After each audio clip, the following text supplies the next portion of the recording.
Nella scorsa puntata di Disegnando la Spagna, salutata definitivamente Fuerteventura, Nazi spicca il volo e raggiunge la sua ultima isola, nonché El Hierro.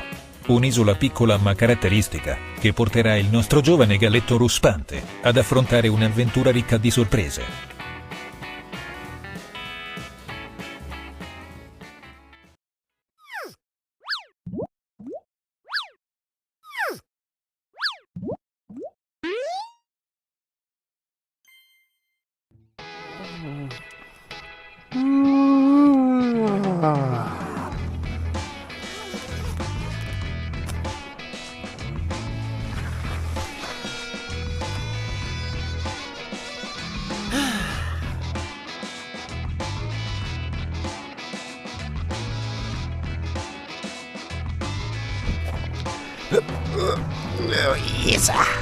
Secondo giorno di cammino sul perimetro di Hierro e niente, ieri sono rimasto abbastanza felice del percorso che abbiamo affrontato. Oggi chissà, vediamo cosa ha in serbo per noi. Abbiamo il sole dalla nostra parte, ieri mi ha brustolito per bene e questo. Comunque mettiamoci al lavoro e vediamo anche oggi che ne viene fuori. Andiamo.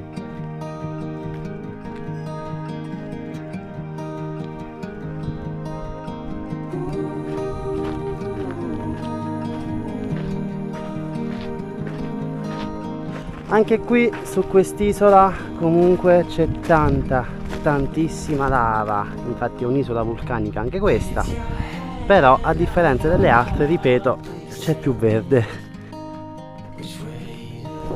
Ecco qua, vedete quella nuvola lì in fondo?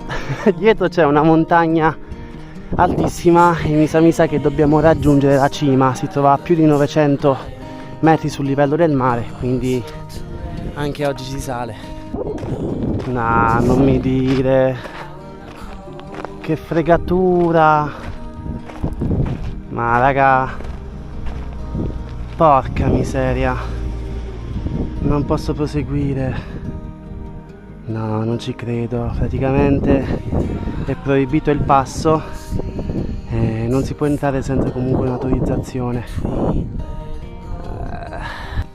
Che fregatura, che fregatura.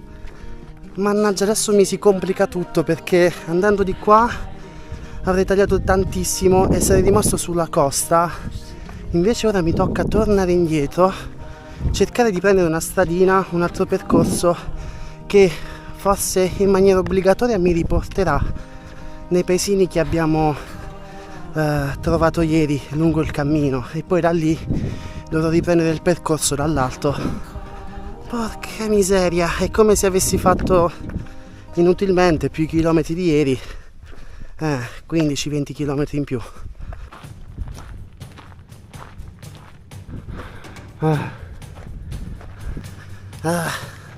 Fa caldissimo anche oggi, guardate qua, sto sudando di brutto.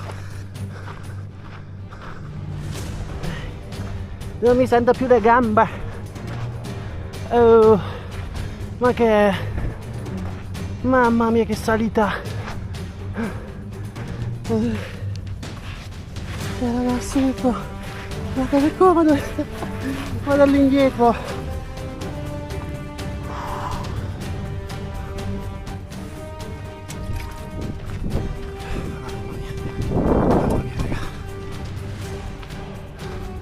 Vedo delle case!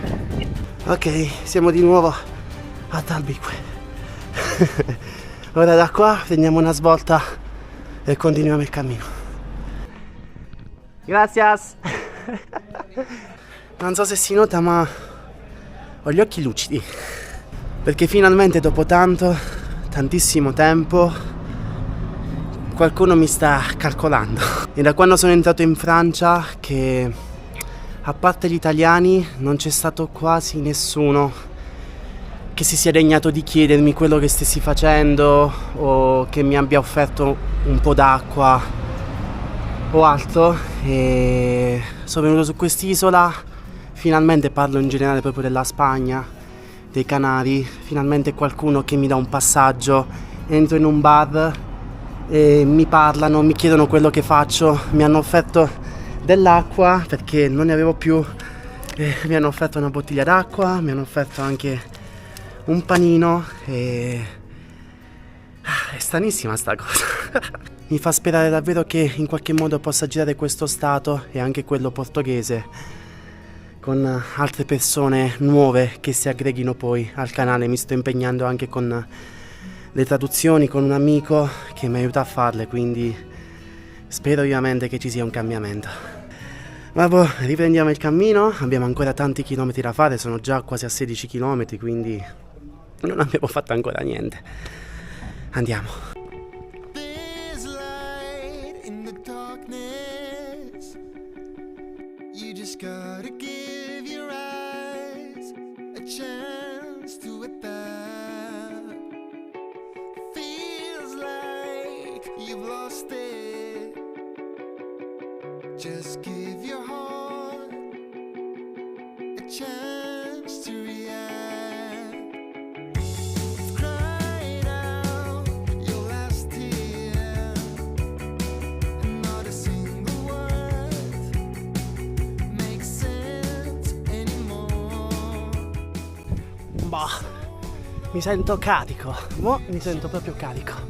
Sono felice che questa sia l'ultima isola da affrontare. Sto chiudendo in bellezza.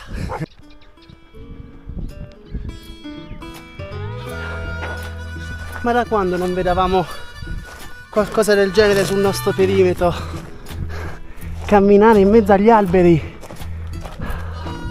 Down in Louisiana, where the tall, tall pine trees grow, there live a preacher daughter and she knows how to jelly roll. And a papa wanna save my soul. Più vado avanti e più quest'isola diventa incredibile. So che non c'è niente di particolare, però ripeto, un'isola canaria che sulla costa ha questo mi stupisce tantissimo.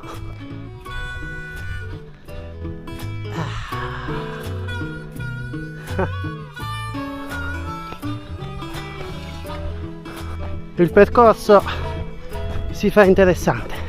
Well, I got a gal in old St. Louis, one in San Antonio. Come and get it while you can. Praticamente noi eravamo lì in fondo e dovevamo salire per di qua, arrivare dove c'è quella struttura. Invece no, siamo stati costretti a salire su, fare tutto il giro e poi arrivare qua. Però guardate qua, che vista raga, che vista, siamo davvero in alto.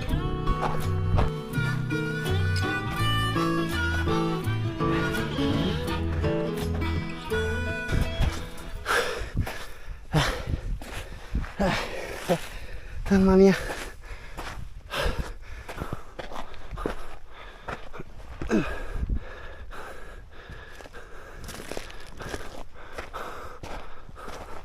La strada.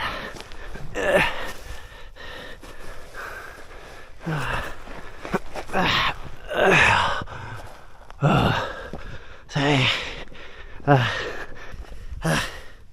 Ho terminato l'acqua e sono in mezzo al nulla. Dovrebbe esserci forse una sorgente, una fontana, non lo so, più avanti. Sto cercando di raggiungere questo punto di sosta dove sulla mappa mi dice che dovrebbe esserci qualcosa. Se non dovesse esserci niente, siamo fregati e resterò senza acqua fino alla tappa di domani.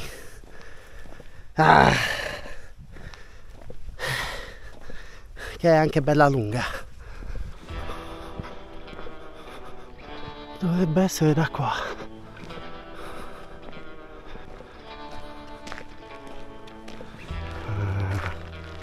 È qua. Ehi. No vabbè, ma che è sta cosa? Datemi dell'acqua.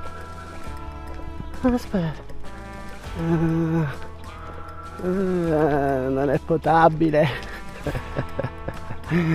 Acqua non controllata sanitariamente, quindi si potrebbe anche bere.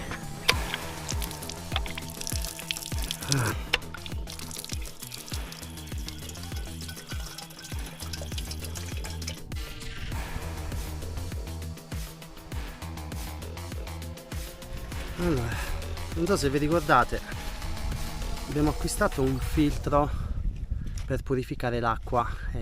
Diciamo che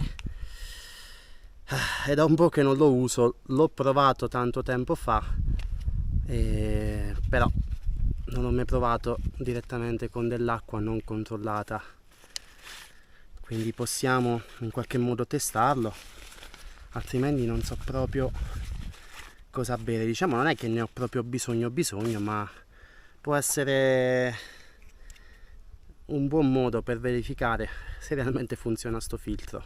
Proviamo a vedere. Ok, niente raga, qui c'è l'entrata e qui l'uscita. All'interno ci sono dei filtri che dovrebbero purificare l'acqua al 99,9%.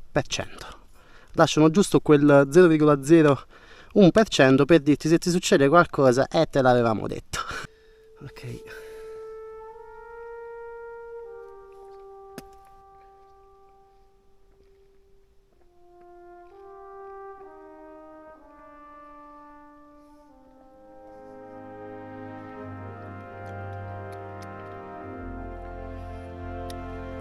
Non sa di niente, proprio di niente. Questo è un buon segno. Diciamo che all'interno dell'acqua vedo dei mini puntini bianchi, quindi non è pulitissima, qualche porcheria c'è, ma credo che il filtro stia facendo il suo lavoro.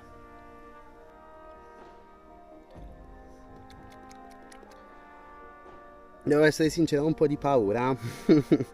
Ho brutte esperienze con l'acqua non potabile e non sono stato per niente bene, quindi spero vivamente che funzioni, che non abbia problemi. Al massimo non beviamo tantissimo, il giusto, e quando abbiamo sete, proprio sete, utilizziamo il filtro per bere. Se non dovesse funzionare potrei passare, raga, dei seri guai. Vi ripeto, sono stato malissimo. Una volta mi è successo quando mi trovavo a Vieste, un'altra volta mi è successo sulle Alpi. Dissenteria, mal di pancia, mal di testa, febbre. Non riuscivo nemmeno a camminare e ogni volta che bevevo vomitavo. Una cosa assurda. Diciamo che il prossimo centro abitato non è vicinissimo, per un bel po' non avrò nulla davanti a me. Forse c'è una chiesa più avanti, però non so se c'è qualcosa dove potersi rifornire d'acqua. Può essere che ci sia un bar, chi lo sa. Però per sicurezza meglio rifornirci già da qua e camminare tranquilli.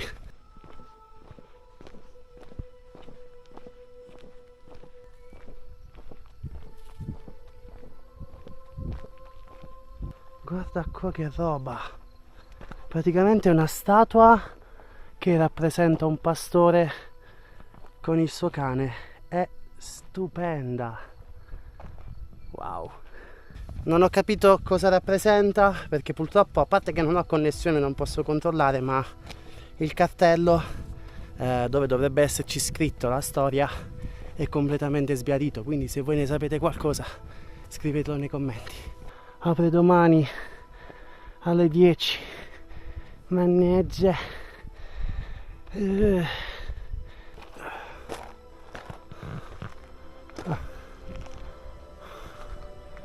Ecco.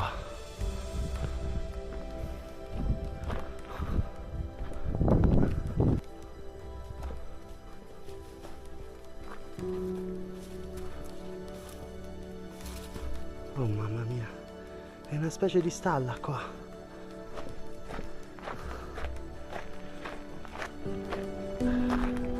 Che spettacolo! Ragazzuoli, ma quanto bel colore che c'è qui! Quasi quasi mi piazzo qua con la tenda.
Io so già che nella vostra testolina, come anche nella mia, frulla la domanda: ma sto filtro si può utilizzare ovunque?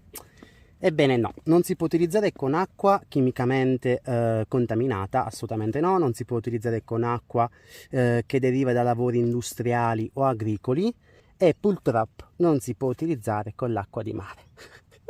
So che questa era la cosa che volevate sapere, però possiamo fare un tentativo giusto per vedere di che cosa sa. Comunque, come si pulisce questo aggeggino qua? Praticamente si appoggia una bottiglia qui sopra, sul beccuccio, e si deve premere la bottiglia creando un effetto contrario, cioè l'acqua deve scorrere e uscire da quest'altra parte qua. Può essere utilizzato fino a 2000 litri d'acqua, quindi a voglia. E ragazzoni miei, perché comunque sia utilizzo un filtro e non ho bollito l'acqua? Prima di tutto perché non ho la bombola, purtroppo non posso nemmeno accendere fuochi, ma anche perché l'acqua bollita non vuol dire che per forza può essere bevuta, perché comunque con la bollitura noi eliminiamo un sacco di virus, un sacco di batteri, non tutti purtroppo, e invece filtrando l'acqua, soprattutto quando abbiamo dei filtri adatti, rimuoviamo non soltanto i batteri, ma andiamo a rimuovere anche, un esempio banale, la ruggine, la sabbia o comunque dei corpi che con la bollitura non possiamo eliminare. Non è nemmeno questo sicuro al 100% purtroppo, perché sì, anche questo ha la funzione di eliminare i virus, cioè diciamo li blocca appunto nel filtro, però purtroppo non si ha mai la sicurezza al 100%. Nel caso in cui beviamo dell'acqua, soprattutto contaminata chimicamente, c'è anche un altro problema, che praticamente possiamo accusare i sintomi anche dopo tantissimo tempo, dopo anni, quindi bisogna appunto evitare, sapere da dove si prende l'acqua. Noi che ci troviamo comunque in una parte montuosa, e acqua alla fine non controllata, ma non credo derivi da delle fabbriche, comunque sia bisogna stare attenti, e quando si ha la possibilità evitiamo sempre di utilizzare questi aggeggini qua. Comunque, a parte questo, solitamente quando c'è qualcosa che non va nell'acqua dovrebbe fare effetto già dopo qualche ora che l'abbiamo bevuta, quindi per ora io sto bene, non credo che mi farà del male. Comunque domani poi lo scopriremo insieme. Il vostro Nazi adesso si mette a riposare, perché il percorso è ancora bello lungo, soprattutto per raggiungere la civiltà e per trovare poi dell'acqua buona da bere. Per ora utilizziamo questo, stanotte sicuramente berrò un sacco perché ho la gola secchissima. E niente, se anche quest'altro video vi è piaciuto non dimenticate di mettere mi piace, di condividere e di iscrivervi al canale. Se volete sostenermi, abbonatevi al canale, al costo di 2 caffè al mese, quindi davvero pochissimo. Ci saranno dei contenuti extra, anche dei gruppi dove possiamo chattare tutti insieme. Quindi ragazzoni miei, detto questo, il vostro Nazi vi saluta e noi ci vediamo nel prossimo video, dove vi aggiorno appunto se c'è la caccarella. Ciao belli!